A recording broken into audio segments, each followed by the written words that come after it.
इस चैप्टर में मेन तो ये बेसिक्स के लिए था। अब हम थोड़ा क्वेश्चन की तरफ पढ़ते हैं। इक्वेशन क्या होती है? तो यहाँ लीनियर इक्वेशन चैप्टर का नाम है, लीनियर इनइक्वेशन चैप्टर का नाम है। तो इनइक्वेशन समझने के लिए इक्वेशन जरूरी है समझना। इक्वेशन जैसे कि आप इक्वेशन वर्ड तो ये मेरे ख्याल में 6th ऑनवर्ड से स्टार्ट हो, 5th ऑनवर्ड से स्टार्ट हो जाता है इक्वेशन। वही इक्वेशन वर्ड है जो आपने 5th ऑनवर्ड्स पढ़ते हैं। तो इक्वेशन क्या होता है? एक स्टेटमेंट ऑफ इक्वेशन, इक्वलिटी, जिसमें बीच में इक्वल आए दो ऐसे स्टेटमेंट। एक स्टेटमेंट होता है जो जिसके बीच में इक्वल आता है बिटवीन टू एक्सप्रेशन। जो दो एक्सप्रेशन, एक लेफ्ट होती है एक राइट होती है, दो एक्सप्रेशन के बीच में जब इक्वल आ जाए, which is not true for all values of variable. तो बच्चा क्या सोचता है, आम सम करी जहां इक्वल वो इक्वेशन। ऐसा नहीं है, उसके आगे भी है। हाँ यस, जहां इक्वेशन में इक्वल होता है लेकिन इक्वल है तो वो इक्वेशन है, ये ठीक नहीं है कहना। फॉर एग्जांपल x² - 3x + 2 = 0 एक क्वाड्रेटिक इक्वेशन जो आपने अभी तक 10th में पढ़ा है। तो जब मैं इसका सॉल्व करने लगूं तो इसके x = 1 और x = 2 दो रूट आएंगे फैक्टर करके। आप देखिए x - 3 - 3 के -2 * -1 तो एक 1 is 2, इसको सेटिस्फाई करें। ऐसे वेरिएबल की वो वैल्यू जो सेटिस्फाई करें वो इसके रूट्स होते हैं, वही सॉल्यूशन होते हैं, एक ही बात है। तो इसकी डिग्री कितनी थी? 2 थी। अगर इक्वेशन की डिग्री से ज्यादा उसके रूट्स आ जाएं तो वो इक्वेशन नहीं है, वो एक आइडेंटिटी है। भले इक्वल हो, वो एक क्या है? इक्वेशन नहीं है, वो एक आइडेंटिटी है। सिमिलरली ये क्वाड्रेटिक इक्वेशन है क्योंकि ये डिग्री 2 वाली है, कांस्टेंट है, ये वेरिएबल नहीं है। यहाँ पर x एक वेरिएबल है, abcr कांस्टेंट, तो ये डिग्री 2 वाली टर्म है। डिग्री 2 तीनों डिग्री को हम जोड़ेंगे तो डिग्री 2 ही रहेगी, 6 नहीं होगी, डिग्री 2 ही होगी। डिग्री 2 लाइक टर्म ऐड होगी तो एक क्वाड्रेटिक इक्वेशन है। अब क्वाड्रेटिक इक्वेशन में मैं यहाँ पर x = a पुट कर दूंगा तो a - a तो सब कुछ 0 हो जाएगा। और जब यहाँ a - b a - c put करूंगा तो ये ऊपर नीचे सेम हो जाएगा। तो x = a इसको क्या कर रहा है? सेटिस्फाई कर रहा है क्योंकि 1 = 1 आ रहा है। x = b में पुट कर दूं तो ये तो 0 हो जाएगा, ये भी 0 हो जाएगा, और ये b - a सेम हो जाएंगे तो ये भी 1 = 1 हो जाएगा। तो x = b भी सेटिस्फाई कर रहा है। x = c पुट कर दूं तो ये भी 0 और ये भी 0, और ये c - a c - b, ये भी c - a c - b, ये भी 1 = 1 आ जाएगा, ये 0 हो जाएंगे। तो इसको तीन वैल्यू सेटिस्फाई कर रही है ये क्वाड्रेटिक इक्वेशन। देखने में क्वाड्रेटिक इक्वेशन बताएंगे आप इसको, लेकिन इसके तो 3 रूट आ गए, 3 सॉल्यूशन आ गए। और किसी क्वाड्रेटिक इक्वेशन के मोर देन 2 रूट आ जाए, डिग्री से ज्यादा रूट आ जाए, डिग्री से कम आ सकते हैं, रूट ना हो ये भी चलेगा। 0 रूट, नो रूट, 0 रूट का मतलब है x = 0 नहीं है, एक भी रूट नहीं है, एक रूट है, 2 रूट है, चलेंगे। लेकिन अगर 3 रूट आ जाए, 3 सॉल्यूशन आ जाए तो वो क्वाड्रेटिक इक्वेशन नहीं होती, वो क्या होगी? आइडेंटिटी होगी। अब कल को आप कहने लगेंगे सर a + b² = a², यहां भी तो इक्वल आ रहा है, ये भी इक्वेशन है। नहीं जी, आप a और b की इनफाइनाइट वैल्यूज को सेटिस्फाई करेंगे। तो जब सभी वैल्यू सेटिस्फाई करती हो तो आइडेंटिटी होती है, जब डिग्री के इक्वल या डिग्री से कम सेटिस्फाई करें वो इक्वेशन होती है। तो ये इक्वेशन का मतलब है। अब आते हैं इक्वेशन। जिस तरह एक कंप्लीट वर्ड का उल्टा इनकम्प्लीट होता है, कॉम्पिटेंट का उल्टा इनकॉम्पिटेंट होता है, इसी तरह इक्वेशन का अपोजिट वर्ड है इनइक्वेशन। तो जब दो मैथमेटिकल क्वांटिटीज के बीच में, मान लो इनका नाम a और b दे दें हम, दो मैथमेटिकल क्वांटिटीज हैं, इक्वल ना हो, आपस में इक्वल ना हो, तो जब इक्वल नहीं होगी तो हमारे दिमाग में क्या क्वेश्चन अराइजेस होगा? या तो a बड़ा होगा b से, या दो क्वांटिटी का नाम a और b है, दो मैथमेटिकल स्टेटमेंट है, क्वांटिटीज हैं, कुछ भी मान लीजिए इनका नाम a और b है, या तो वो इक्वल नहीं है, तो वो या तो a बड़ा होगा b से, या a छोटा होगा b से, या बराबर a will not equal to b। तो हमारे दिमाग में एक क्वेश्चन राइज होगा, उन्हें ही इनइक्वेशन कहते हैं। जब दो मैथमेटिकल क्वांटिटीज के बीच में ये चार सिंबल कोई सा भी आ जाए, इसको बोलने का तरीका आना चाहिए। इसे बोलते हैं ग्रेटर देन और इक्वल टू, और इंग्लिश वाला और, नॉट हिंदी वाला। ग्रेटर देन, लेस देन और इक्वल टू, इसे बोलते हैं ग्रेटर देन 2, लेस देन 2। तो इसे बोलने का तरीका है, चार सिंबल से जो भी दो स्टेटमेंट, मैथमेटिकल स्टेटमेंट के बीच में चार सिंबल आ जाए, कोई इनइक्वेशन है। वैसे सर नॉट इक्वल टू है, वो भी इक्वेशन है, यस, जो इक्वल ना हो वो सब। अब आता है लीनियर इक्वेशन। आप अच्छी तरह जानते हैं लीनियर इक्वेशन आपने linear equation in two variable आपने 10th क्लास में चैप्टर का नाम लिखा, वही लीनियर है ये। लीनियर ऐसी लीनियर इक्वेशन का मतलब होता है ऐसी इक्वेशन जिनकी डिग्री 1 हो उन्हें। अब लीनियर इक्वेशन का मतलब वो इक्वेशन है क्योंकि इसमें 4 सिंबल होंगे, इक्वल ना होकर 4 में से कोई एक सिंबल होगा और उसकी डिग्री 1 होगी, उसे लीनियर इक्वेशन कहते हैं। तो 1 वेरिएबल लीनियर इक्वेशन जैसे मैंने लिखा है ax + b, जनरल फॉर्म ये होती है 1 वेरिएबल, और 2 वेरिएबल तो x और y भी आएंगे।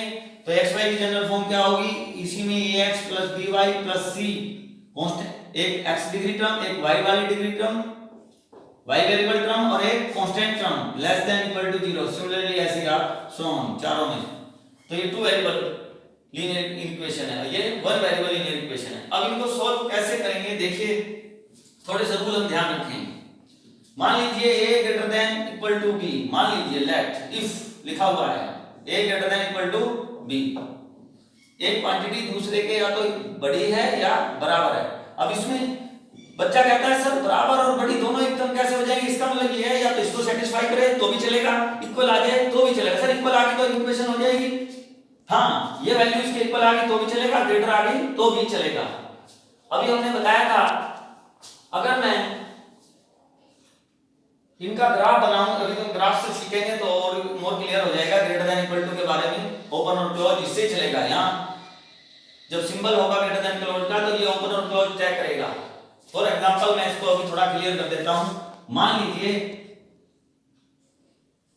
a is greater than b ऐसे आ जाए तो इसका मतलब ये क्या a इक्वल आ गया b के तो भी चलेगा, a बड़ा हो b से तो भी चलेगा।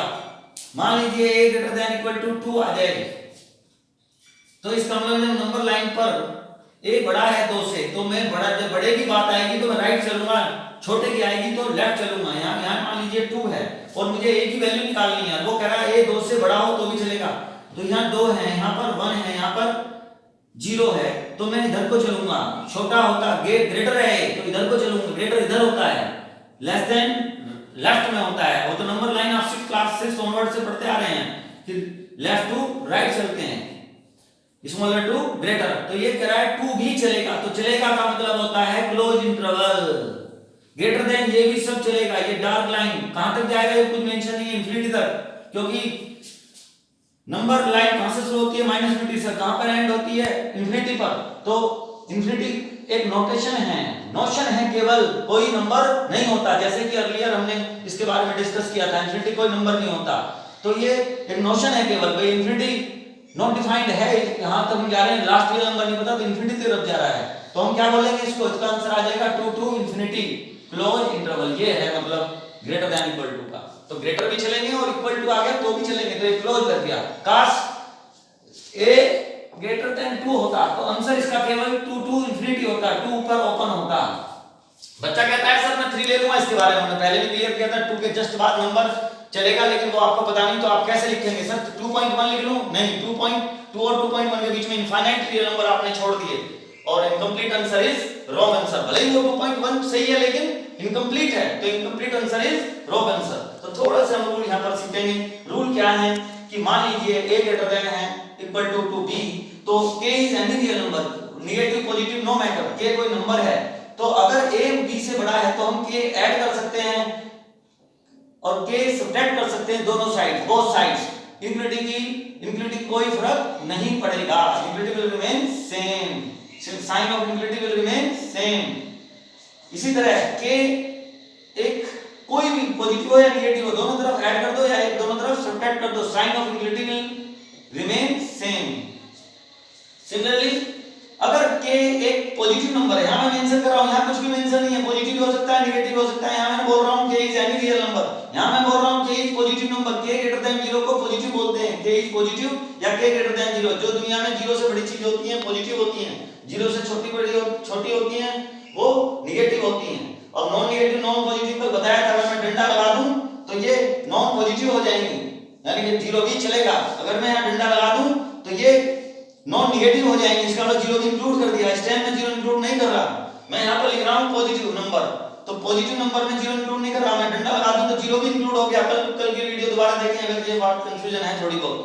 तो अगर मैं k से मल्टीप्लाई कर दूं दोनों तरफ, यहां मैंने ऐड सब्ट्रैक्ट किया था k से, यहां मैं मल्टीप्लाई कर रहा हूं कहां, ये इस आइडेंटिटी में यूज कर रहा हूं, मैं इस इक्वलिटी में यूज कर रहा हूं, a greater than equal to b। तो अगर k पॉजिटिव है तो equality will sign remain same. अगर नेक्स्ट केस में k इज नेगेटिव और मैं k से दोनों तरफ मल्टीप्लाई करूं तो इक्वलिटी क्या हो जाएगी, रिवर्स हो जाएगी। अगर ग्रेटर देन इक्वल टू था तो ये क्या हो जाएगा, लेस देन इक्वल टू हो जाएगा। इक्वल टू है तो वो रखेंगे, नहीं है तो नहीं रखेंगे, हमें तो ये देखना है नहीं, इक्वलिटी तो ऐसे ही रहेगा इक्वल टू। सिमिलरली अगर k पॉजिटिव है, k से दोनों तरफ डिवाइड कर दूं, जीरो तो है ही नहीं, यहां पर मैंने जीरो इंक्लूड ही नहीं किया है, क्योंकि जीरो से डिवाइड करते हैं तो नॉट डिफाइंड हो जाएगा। कल बताया था something upon zero not defined, undefined, कल बताया था ये बात, इन्फिनिटी नहीं लिखेंगे कभी भी। तो a by k sign will तो सेम जो रूल मल्टीप्लाई में होता है वही डिवाइड में होता है। पॉजिटिव नंबर से दोनों तरफ डिवाइड करेंगे इक्वलिटी विल रिमेन सेम, और नेगेटिव नंबर से दोनों तरफ डिवाइड करेंगे जो पॉजिटिव में होता है, जो प्रोडक्ट में होता है वही डिवाइड में होता है। तो k equality will sign will be change reverse.